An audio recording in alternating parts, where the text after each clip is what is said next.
এ বেটা, গার্লফ্রেন্ডের প্রশংসা যদি করতেই হয় তাহলে মোডটা করা লাগে, লাখে না কুটিতে একটা। আরে ভাই তোর গার্লফ্রেন্ড নিয়ে তো বড়াই করিস না তো। গার্লফ্রেন্ড নিয়ে যদি বড়াই করতে হয় তাহলে আমার ডাই মিলিয়নে একটা, মিলিয়নে।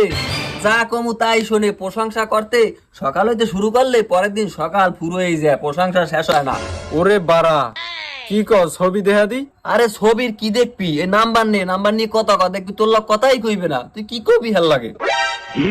আমার বুদ্ধি কতটা লয়াল ভাই, কি বুঝমু, বুঝের কোনো ভাষা আসে না আমার। হ্যালো, হ্যালো, কেমন আছেন? জি আলহামদুলিল্লাহ ভালো আছি। মাশাল্লাহ মাশাল্লাহ, কতটা আমার প্রতি লয়াল, কি ধার্মিক। আচ্ছা শোনেন, আপনারে একটা কথা বলতে চাই। এত কথা ভালো লাগে না। যদি কাজ করতে চান অডিও কলে 300, ভিডিও কলে 500 একদম।